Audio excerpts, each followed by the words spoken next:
नमस्कार। आज प्रज्ञा प्रवाह की ओर से उन्मेष संस्था के सहयोग से एक राष्ट्रीय वेबिनार में मुझे वक्तव्य देना है, भारतीय लोकमानस पर भक्ति साहित्य का प्रभाव। इस संगोष्ठी को, वेबिनार को आयोजित करने में प्रज्ञा प्रवाह काशी के जिन बंधुओं ने सहयोग दिया है, पहले मैं उनके ऊपर धन्यवाद ज्ञापित करना चाहता हूँ। भाई रामाशीष जी जो क्षेत्रीय प्रचारक हैं प्रज्ञा प्रवाह के, भाई अनिल सिंह जी काशी विश्वविद्यालय में प्रज्ञा प्रवाह का कार्य देखते हैं प्रांतीय स्तर पर, प्रोफेसर जोगेंद्र प्रताप सिंह जो इलाहाबाद विश्वविद्यालय में हिंदी के आचार्य हैं, उनके ही सहयोग और सौजन्य से मुझे आप लोगों के बीच में कुछ करने का मौका मिला है। इसलिए मैं सबको एक साथ धन्यवाद स्थापित देते हुए भक्ति के संदर्भ में आप सबों से कुछ चर्चा करना चाहता हूँ। वस्तुतः हिंदी साहित्य को हम 4 युगों में बांटते हैं: आदिकाल, भक्तिकाल, रीतिकाल और आधुनिक काल। जो भक्ति काल है, इन चारों युगों में सबसे महत्वपूर्ण काल माना जाता है। जब हम लोग छोटे थे, कक्षा 4, 5, 6 या 8 तक, कभी कभी ये सुनने में आता था कि हिंदी का स्वर्ण युग भक्ति काल है। लेकिन मार्क्सवादी समीक्षकों ने इस मुहावरे को ऐसा खारिज किया कि स्वर्ण युग तो रहने ही नहीं दिया, पता नहीं किस युग में भक्ति काल को डाल दिया, उसकी उपेक्षा होती रही। पर मेरा अपना मत है कि भक्ति काल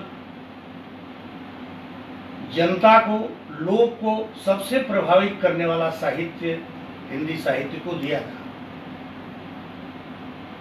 प्रारंभ में जब उच्च कक्षाओं में अध्ययन के लिए भक्ति काल पर विवेचन किया आचार्य रामचंद्र शुक्ल ने काशी विश्वविद्यालय में, तो उन्होंने अपने इतिहास ग्रंथ में विद्यार्थियों को समझाने के लिए कहीं सगुण, कहीं निर्गुण, कहीं राम काव्य धारा, कहीं कृष्ण काव्य धारा, कहीं ज्ञानाश्रयी, कहीं प्रेमाश्रयी जैसे प्रत्ययों में बांट करके, नामों में विभक्त करके इसका अध्ययन किया और विद्यार्थियों के सामने अपना अध्ययन रखा। आज जब हम देखते हैं तो बहुत से मतभेद, बहुत से मत वैभिन्न हम लोगों के बीच में उभरते हुए दिखाई पड़ते हैं। कोई संत को भक्त नहीं मानता है, कोई भक्त को संत नहीं मानता है, कोई कहता है सगुण की विचारधारा अलग है, निर्गुण की विचारधारा अलग है, ज्ञानाश्रयी की अलग है, प्रेमाश्रयी की अलग है। लेकिन मेरी दृष्टि में सबको मिला करके भक्ति काल कहना ज़्यादा उपयुक्त है, क्योंकि सगुण मार्गी जिस रास्ते पर पहुंचता है, जहां पहुंचता है भगवान की शरण में, वहीं पर निर्गुण मार्ग भी पहुंचता है। ज्ञान को आधारित बना करके भक्त की आराधना करने वाला भी वहीं पहुंचता है। प्रेम को आधार बना करके भक्त की आराधना करने वाला भी वहीं पहुंचता है। इसलिए हमें इन तमाम नामों के चक्कर में न पड़ करके हम भक्ति का नाम का प्रयोग कर रहे हैं और लोकमानस पर उसका क्या प्रभाव पड़ा है, इस पर थोड़ी चर्चा आपके बीच में करना चाहते हैं। 16वीं शती में नाभादास एक संत हुए, राजस्थान के अंतर्गत। कहा जाता है कि उनकी आंखें नहीं थी, लेकिन संतों के कमंडल से जल छिड़कने के कारण उनकी आंखें आ गई। वो बहुत ही निम्न जात में पैदा हुए थे, फिर वो महात्मा हो गए। उन्होंने एक कविता में एक पुस्तक लिखी जिसका नाम है भक्तमाल। उस भक्तमाल में वो कहते हैं, जिस हम प्रभाव की चर्चा करने जा रहे हैं, कि भगत भगवंत गुरु चतुर नाम बपु एक। भक्त, भक्ति, भक्त, भगवान और गुरु, ये सब एक ही हैं, इनमें कोई भेद नहीं है, कोई अंतर नहीं है। इसलिए जब हम प्रभाव की बात करते हैं तो यह अंतर हमारे बीच में नहीं रह जाता है। और कहा जाता है कि जो भक्त है वह भगवान से केवल 1 डिग्री नीचे है। अगर भगवान 100% है, वह 99% है। और कभी कभी तो भक्त ही भगवान के रूप में पूजा जाता है। हमारे यहाँ ऐसी भी परंपरा है कि भक्त को भगवान के रूप में पूजते हैं। हमारे काशी में भी ऐसे मठ हैं जो वर्तमान संत को ही भगवान मानते हैं। तो इन संदर्भों में मैं पहले कुछ संतों की वाणियों का उल्लेख आपके बीच में करना चाहता हूँ, जिसके माध्यम से कम हमारा मन पवित्र होगा, और जब मन पवित्र होगा तो हम संतों की वाणियों को समझ सकेंगे। और मेरा ये भी कहना है कि जिस साखी से कबीरदास के मैं अपनी बात समाप्त शुरू करूंगा, उसी साखी से अपनी बात समाप्त भी करूंगा। इस संदर्भ में जहाँ तक प्रभाव की चर्चा है, प्रभाव की चर्चा में कोई चीज जब लोकमानस की स्मृति में रहती है, वही उसका प्रभाव होता है। जैसे संतों की तमाम वचनों को हम अपनी वाणियों के बीच में, अपनी वार्ता के बीच में उद्धृत करते रहते हैं। कहते हैं, कबीरा खड़ा बाजार में लिए लुकाठा हाथ, जो घर जा रहे चाहता चले हमारे साथ। ये इसको पढ़ने पढ़ाने की जरूरत नहीं है, ये लोक की स्मृति में, लोक मानस में ये छंद बना हुआ है। तो जब जो चीज लोक मानस में आ जाती है, वही उसके प्रभाव का द्योतक होती है, वही उसके प्रभाव को व्यक्त करती है। मैं कुछ साखियां पढ़ना चाहता हूं।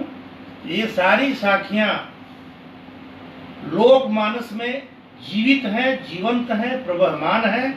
इसलिए लोक मानस हमारे भक्ति काल से, भक्तिकालीन साहित्य से बहुत प्रभावित है। जैसे पहली साखी में कबीरदास की पढ़ना चाहता हूं।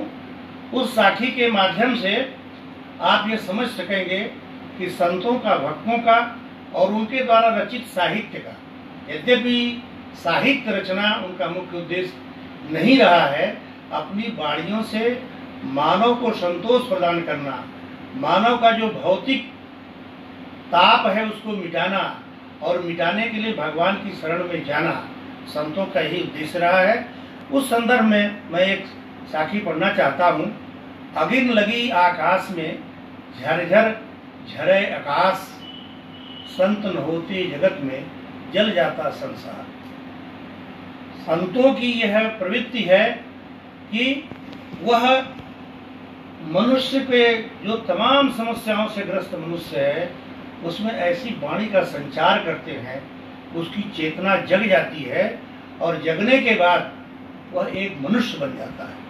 मनुष्य का पूर्ण होना ही भगवान के करीब पहुंचना है। संतों का यही जीवन दर्शन है।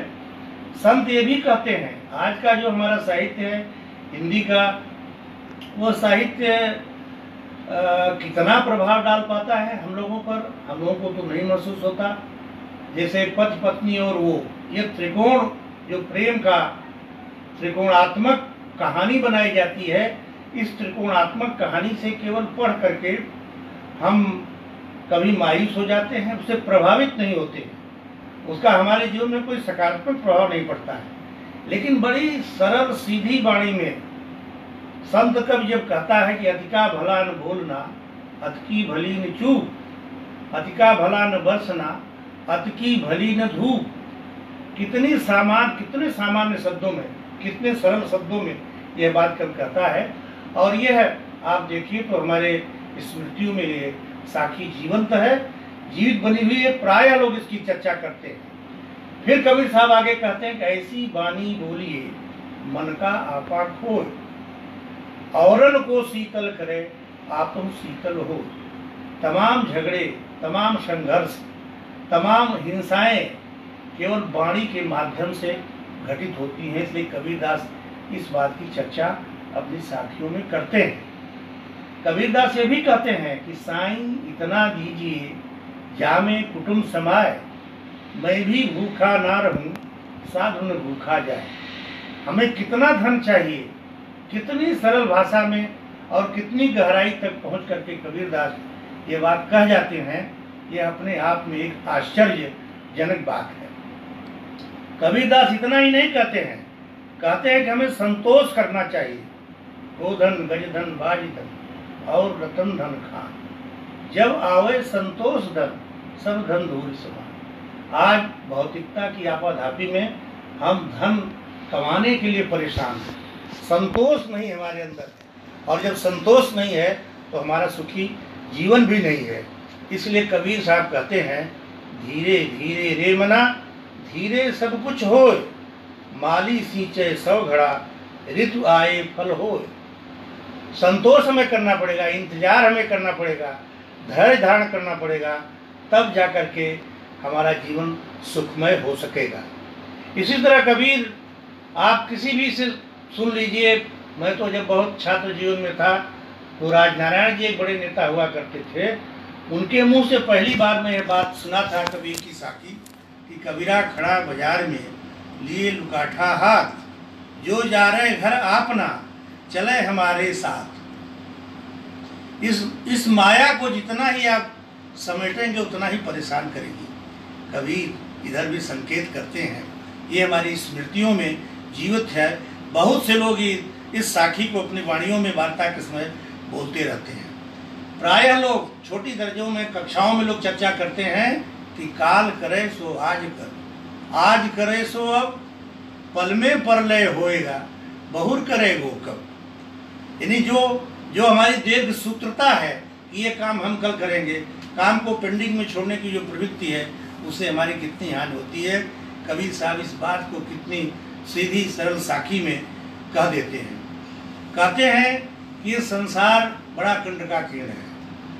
विवेकानंद जी कहा करते थे कि संसार कुत्ते की पूंछ है, इसको आप सीधा करेंगे फिर टेढ़ा हो जाएगा, सीधा करेंगे फिर टेढ़ा हो जाएगा। इसी संसार में जीवन जीने की आदत हमको उसी प्रकार डालनी होगी जैसे आज कोरोना को बड़े बड़े वैज्ञानिक समृद्ध विकसित देश यह कह रहे हैं कि कोरोना हमारे जीवन का एक अनिवार्य अंग हो जाएगा। जैसे कभी हम लोग दीवारों पर पढ़ा करते थे 60-62 में कि मच्छर तो रहेंगे पर मलेरिया समाप्त हो जाएगा। तो कोरोना रहेगा लेकिन हमारा जीवन सुरक्षित होगा, उस पर हम विजय प्राप्त कर लेंगे। इसलिए हम बराबर जो वाहियात चीजें हैं, जो बाह्य जगत की ऐसी चीजें हैं जिससे हमारा मन अशांत होता है, संत कहता है उसको छोड़ देना चाहिए, भक्त कहता है उसको छोड़ देना चाहिए। साधु ऐसा चाहिए जैसा सूप सुभाए, सार सार को गहिर है थोथा दे उड़ाए। जो थोथी चीज है उसके चक्कर में हम पड़ेंगे तो हमारी शांति भंग होगी। इस तरह हम देखते हैं कि हमारे संतों ने बड़ी बड़ी अचूक बातें कही हैं। आज हमारे देश को या पूरे विश्व को कोरोना ने परेशान कर रखा है, उस पर एक साखी अगर प्रतीकात्मक ढंग से हम उसका अर्थ लगाएं तो कितनी चीन पर कितना अच्छा व्यंग है। मन मैला तन उजला बगुला कपटी अंग, मन मैला तन उजला। चीन का मन मैला है, तन बड़ा गोरा है, तन उजला बगुला कपटी अंग, और उसके स्वभाव में बगुला जैसी कपट है, वो मौका पाते ही मछली को लील जाता है। सोतो कौआ भला तन मन एक ही रंग, उससे तो अच्छा कौआ है जिसका तन भी और मन भी एक ही तरह का है। तो इस कोरोना के संकट में हमें ऐसे जो आर्थिक साम्राज्य वाले देश हैं, जो निरंतर दूसरे देश को पराजित करना चाहते हैं, उनसे भी हमें ये बातें सीखनी पड़ेंगी। और इसी तरह की और साखियां वो कहते हैं, कबीर साहब कहते हैं कि भाई मैं कबीर पर नहीं, आगे चर्चा और तुलसीदास की भी करूँगी और करूँगा और कवियों की चर्चा करूँगा। ऐसा नहीं कि केवल मैं कबीर पर ही कोई बात कर रहा हूँ, पूरे संत साहित्य को, भक्त साहित्य के संदर्भ में मैं यह कहना चाहता हूँ कि जब जब मनुष्य पर संकट आते हैं, भक्तों द्वारा सुझाए गए भगवान के प्रति जाने का मार्ग ही हमें सबसे ज़्यादा सुकून देता है, सबसे ज़्यादा शांति देता है। यह पूरे विश्व में तमाम वैज्ञानिक तमाम लोग ये कहते रहे कि जब तक आस्था हमारी दृढ़ नहीं होती है तब तक न हम रोग पर काबू पा सकते हैं और न तब तक जीवन की समस्याओं पर काबू पा सकते हैं। कहते हैं कि इन चीज़ों को प्राप्त करने के लिए हमें गहराई में डूबना होगा। कबीर साहब की एक साखी कितने सरल शब्दों में कितने बड़े अर्थ का बोध करा जाती है। मैं आप लोगों से चाहता हूं कि आप लोग ध्यान से इसे सुने। जिन खोजा तिन पाइया गहरे पानी पैठ। जो खोजते हैं वही नहीं पाते हैं, जो गहरे पानी बैठता है, जो गहरे पानी में डूबता है, वही हीरा और मोती लेकर के निकलता है। और जो सामान्य जीव होते हैं, कबीर साहब कह रहे हैं, मैं बपुरा बूढ़न डरा रहा किनारे बैठ। मैं सोचता था कि मैं तो डूब जाऊंगा, इसलिए किनारे बैठा रहा और मेरे हाथ में कुछ आया भी नहीं। इसलिए मैं आप सबसे यह आग्रह करता हूं कि संत साहित्य का, भक्ति साहित्य का पुनर्पाठ होना चाहिए। और आज हिंदी के संदर्भ में, साहित्य के संदर्भ में, समाज को संवारने के संदर्भ में, समाज को शीतलता प्रदान करने के संदर्भ में एक सौम्य और शांत समाज बनाने के लिए संतों की वाणियों की प्रासंगिकता, उनकी उपयोगिता आज और बढ़ती जा रही है। महात्मा तुलसीदास को देखिए, जहाँ से प्रज्ञा प्रवाह का जन्म हुआ काशी से, वहीं पर बैठ करके तुलसीदास अपनी रचनाएं कर रहे थे। वहाँ पर कुछ लोग उनकी रचनाएं गंगा जी में प्रवाहित कर देते थे तुलसी घाट पर, फिर भी वो दृढ़ता के साथ रामचरितमानस की वहाँ रचना करते हैं और कितनी बड़ी बात कह जाते हैं। उससे लोकमानस कितना प्रभावित होता है। वो कहते हैं, राम नाम मणिदीप धर जीह दे हरि द्वार, तुलसी भीतर बाहर जो चाहस उजियार। अगर उजाला चाहते हो जीवन में तो राम नाम रूपी दीप को, मणिदीप को अपने अंदर रखना होगा, चारों तरफ उजाला होगा। इसी तरह जो हमारा संयुक्त परिवार है, संयुक्त परिवार हमारे देश की का सबसे बड़ा संगठन था, हमारे देश की सबसे बड़ी विशेषता थी, हमारे समाज की सबसे बड़ी विशेषता थी। आज वो बिखर रहा है, टूट रहा है। उसका कारण है हमारे अंदर भौतिकता का प्रवेश, स्वार्थ का प्रवेश, धन की लिप्सा। ये सारी चीजें आ रही हैं तो हमारा संयुक्त परिवार टूट रहा है। और कहना न होगा कि संयुक्त परिवार के जीवन दर्शन से ही आधुनिक दार्शनिक महापंडित पंडित दीनदयाल उपाध्याय जी ने एकात्म मानववाद का जो दर्शन दिया था, वह तुलसी के इस चौपाई में, इस दोहे में मिल जाएगा।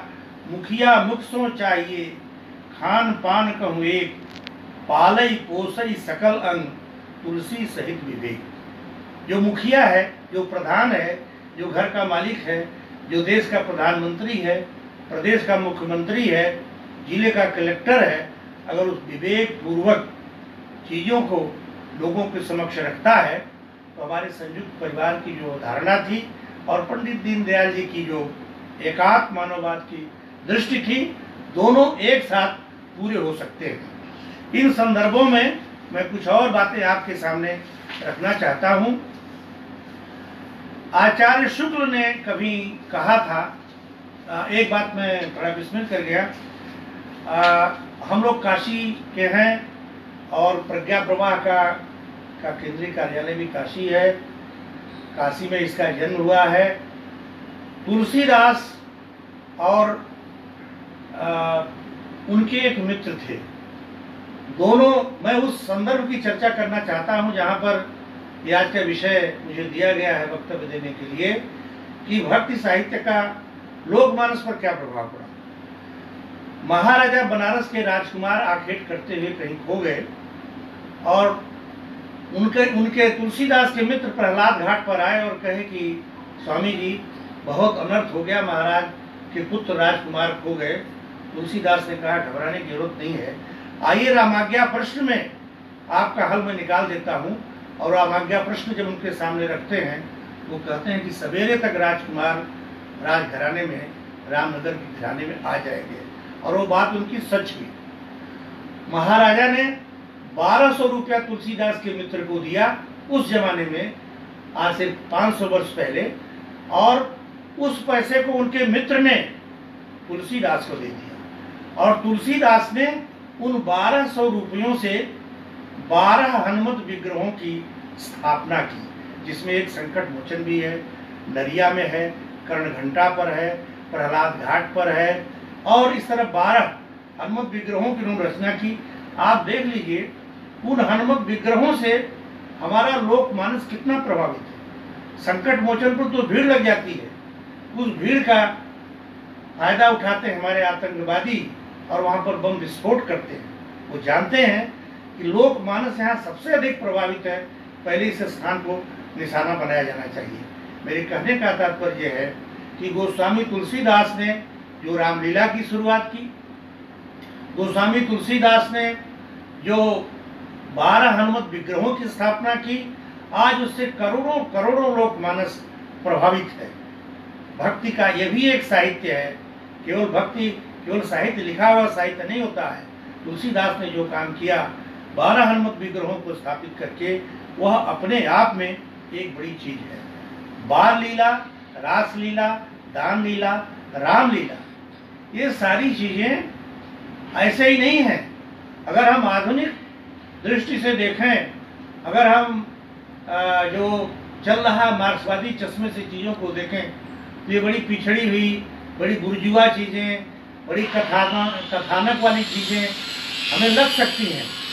लेकिन मेरा स्पष्ट कहना है कि जहाँ जनता जिस चीज से प्रभावित होती है, वह साहित्य सबसे उत्कृष्ट कोटि का साहित्य माना जाना चाहिए। साहित्य में वर्ग संघर्ष, आक्रोश, दलित विमर्श, अल्पसंख्यक विमर्श, नारी विमर्श, यह कह करके, इसका विमर्श करके साहित्य को तोड़ा जा रहा है, साहित्य को खंडित किया जा रहा है, उसकी सोच को खंड खंड में बदला जा रहा है।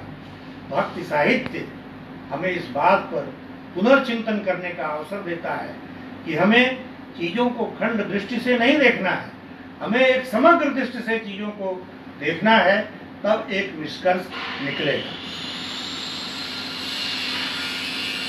काशी के ही जहाँ का प्रज्ञा प्रवाह है, वहीं के हमारे बहुत बड़े आलोचक आचार्य रामचंद्र शुक्ल थे। विश्वविद्यालय में अध्यापन किया। वो एक जगह लिखते हैं कि भाई जो लोकमानस पर प्रभाव है भक्ति साहित्य का, वो कैसे आता है। आप देखिए, वो कहते हैं कि कालदर्शी भक्त कवि जनता के हृदय को संभालने और लीन रखने के लिए दबी हुई भक्ति को जगाने लगे।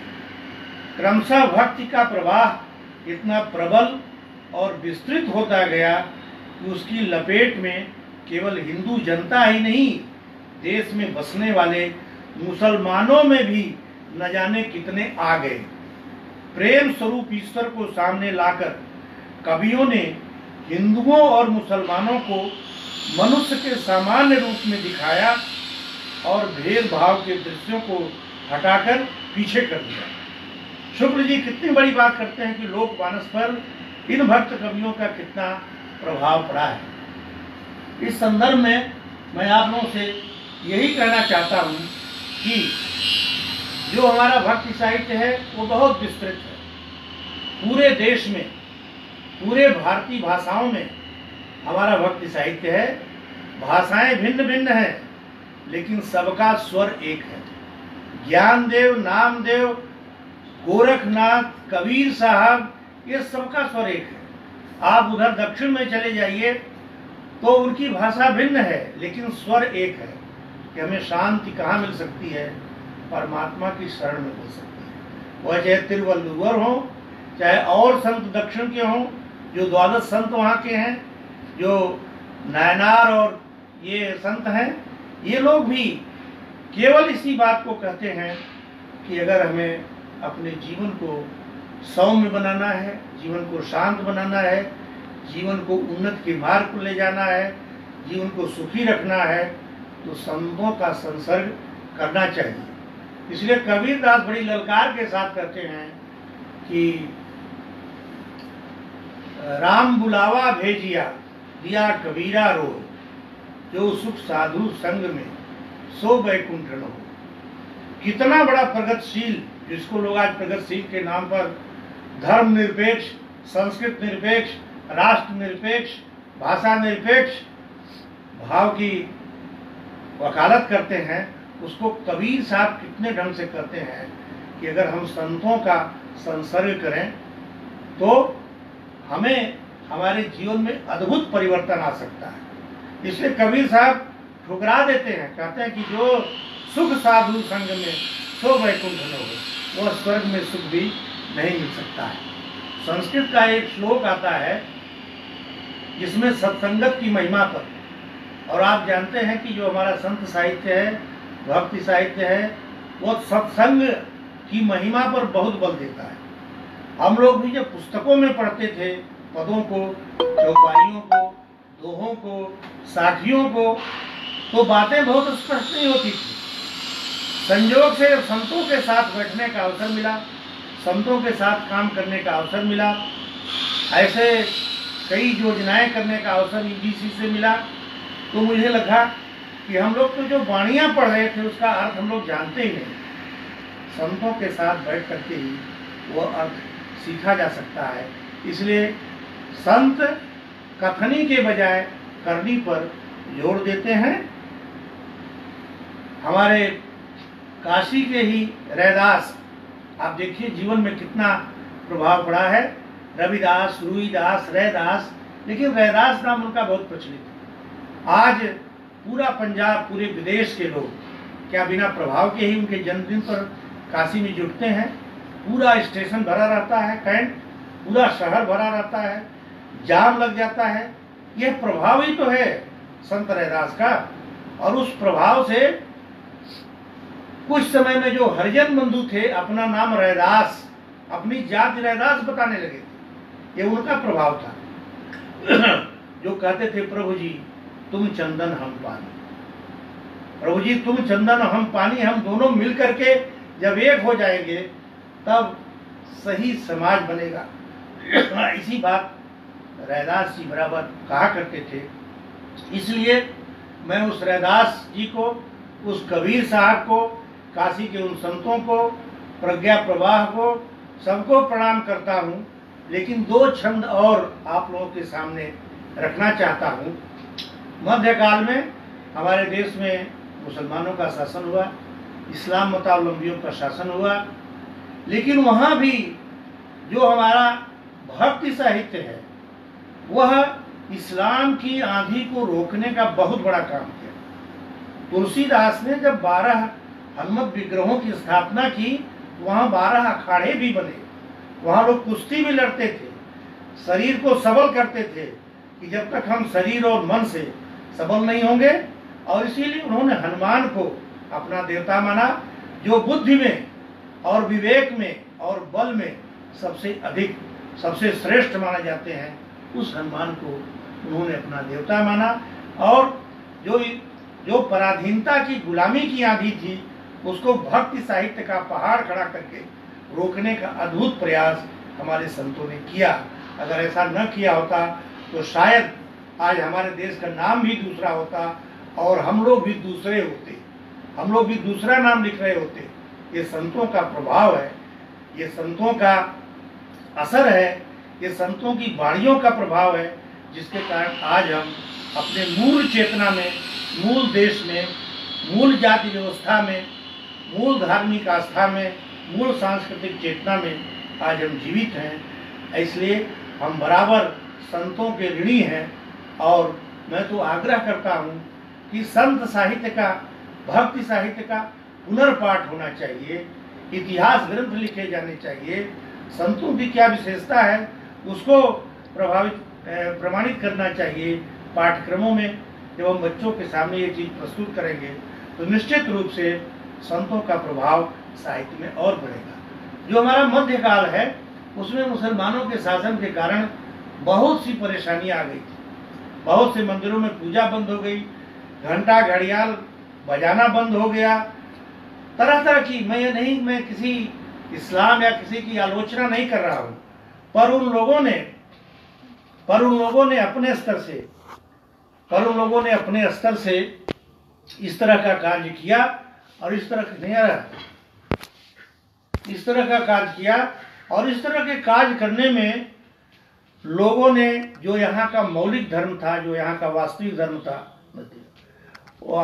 था, वो निरंतर समाप्त होता गया, उसको बाधित किया जाता रहा।